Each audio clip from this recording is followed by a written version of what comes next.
Yesu yantereye inda mu kibaya kiyobowe n'abashumba batazwi harimo umushumba bita Rukundo.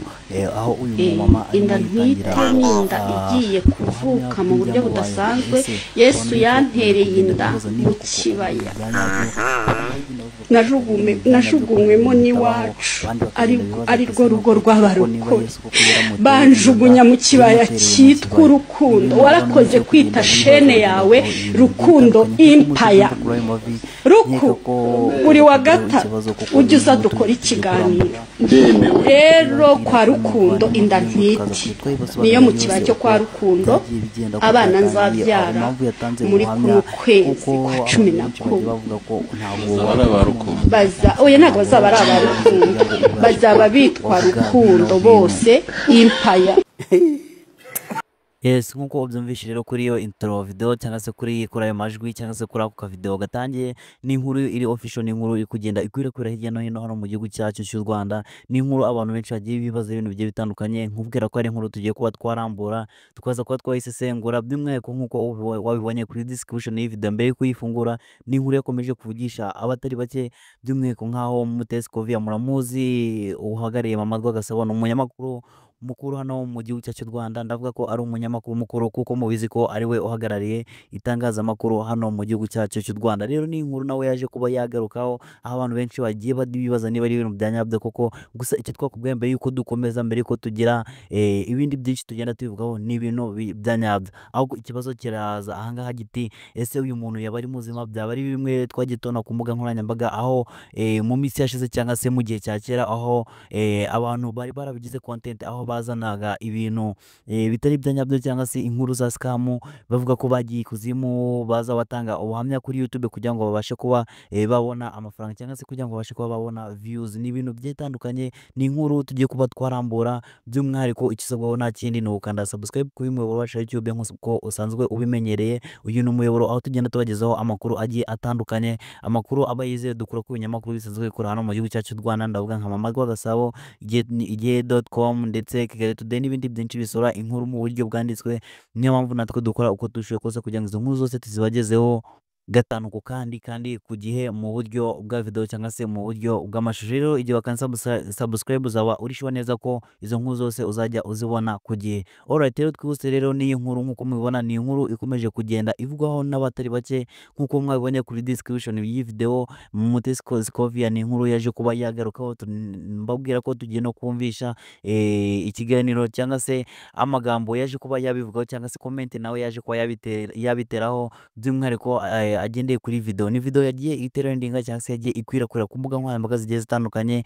Ndavuga nka TikTok, nimba ukoresha TikTok, Instagram, Twitter ndetse n'izindi mbuga nkoranyambaga nka YouTube, ndakeka ko ari video wabonye cyangwa se wumvise n'undi muntu wawe wese ayivuga. Ni video aho uyu mumama cyangwa se ari umukobwa, ntatubizi neza nimba ari umumama cyangwa se nimba ari umukobwa, wiyitangiraga ubuhamya ko Yesu yamuteye inda. Ese nawe ushobora kuba wabyibaza ese ibi bintu umuntu muzima yabivuga? Ariho abantu bamwe bagiye batandukanye bari kugenda bavuga ko uyu mugore atari umuntu muzima cyangwa se ashaka kuba afite ikibazo cyo mu mutwe. Na n'ubundi kandi kuri YouTube channel niho yagiye atanga ibiganiro byinshi bigiye bitandukanye, avuga ko n'ubundi afite amateka maremare, ko yapfuye ndetse Yesu akamuzura, ariho bagiye muri relationship bikaza kuba byarageze naho amutera inda. Ni ibintu bigiye bitandukanye uyu mama yagiye avuga, aho abantu benshi bagiye batandukanye bari kugenda bibaza niba koko ari ibintu byanyabyo, ariko abantu benshi bakaba bagenda bavuga ko uyu muntu afite ikibazo cyo mu mutwe atuzuye,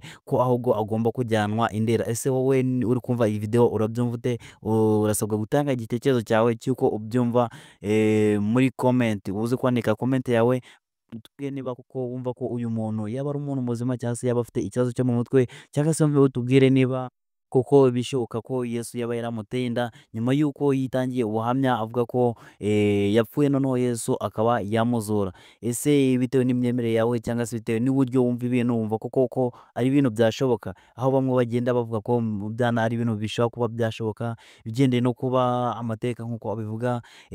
Murabizi muri Bibiliya ko n'ubundi Mariya yatwite inda y'umwuka, aho bivuga ko n'uyu mugore byashoboka koko koko byaba ari byo koko nawe yaba yatwite iyo nda muri ubwo buryo, ariko ari ibintu bitari kugenda bivugwaho rumwe n'abantu bagiye batandukanye, aho nk'uyu Mutesi Kovia yavuze ko ari umuntu ushobora kuba ufite ikibazo kitumvikane, ko bagenzi be bakaba bakomeje kugenda bamubwira ko byanashoboka. Ni ikintu rero cyakomeje gutera abantu benshi urujijo, ni ikintu kiri kugenda kitavugwaho rumwe n'abantu benshi bagiye batandukanye, by'umwihariko abakoresha imbuga nkoranyambaga. Ni ibintu byinshi biri kugenda bivugaho kuri iyi nkuru. Nk'uko mwabibonye rero, tubatangiza iyi video ni amajwi we ubwe uyu mumama yitangiye cyangwa se yivugiye, aho yari kugenda atanga ibiganiro ku ma YouTube channel agiye atandukanye, avuga ko kuko Yesu yamuteye inda, ndetse ni ibintu bitari kugenda bivugwaho rumwe. Ariko tugarutse mu mateka, murabizi mu gihe cyashize na n'ubundi ni ibintu byabagaho, aho abantu bazaga babeshya abantu bavuga ko bagiye ikuzimu batanga ubuhamya. Ni ibintu nkeka ko mushobora kuba muzi byashize, aho abantu bagenda bibaza niba ari byo koko byaba byagarutse. Tubibutsa ko ibyo bintu byari biharawe mu minsi yashize, ariyo mpamvu ikigo cy'ubugenzacyaha RIB cyangwa se hamwe n'itangazamakuru byaciye ibyo bihuha byo kuza babesha abantu ku mbuga nkoranyambaga, bazana amakuru ya scam kugira ngo bakunde bibonere amafaranga cyangwa se bakunde bibonere views, aho ubu abantu bamwe bagenda bavuga ati kuba uyu muntu yatanze buno buhamya akaba ari nta kintu gikomeye kiramuho, ndavuga kuba wenda yashyikirizwa inzego z'ubutabera cyangwa se kugira ngo abe yajyanwa ku bitaro, nk'uko bamwe bavuga ngo ntago ari umuntu muzima, kuko nta muntu muzima wavuga biriya bintu ngo Yesu yamuteye inda. Bivuga ko yaba ari inkuru ya nyayo. Ntabwo tubizi, icyo usabwa ni ugutanga igitekerezo cyawe uko ubyumva, tukagenda dukusanya ibitekerezo kugira ngo tugende twungurana ibitekerezo by'uburyo cyangwa se by'ibiriho bivuga by'umwihariko kuri iyi nkuru. Ikisabwa nta kindi ni ugukanda subscribe kugira ngo ugende ubona izindi update, ndavuga andi makuru agiye atandukanye abavugwa hirya no hino, haba hano mu gihugu cyacu cy'u Rwanda ndetse no hanze y'iki gihugu cyacu cy'u Rwanda. Ibwota Amasimbi, ciao ciao.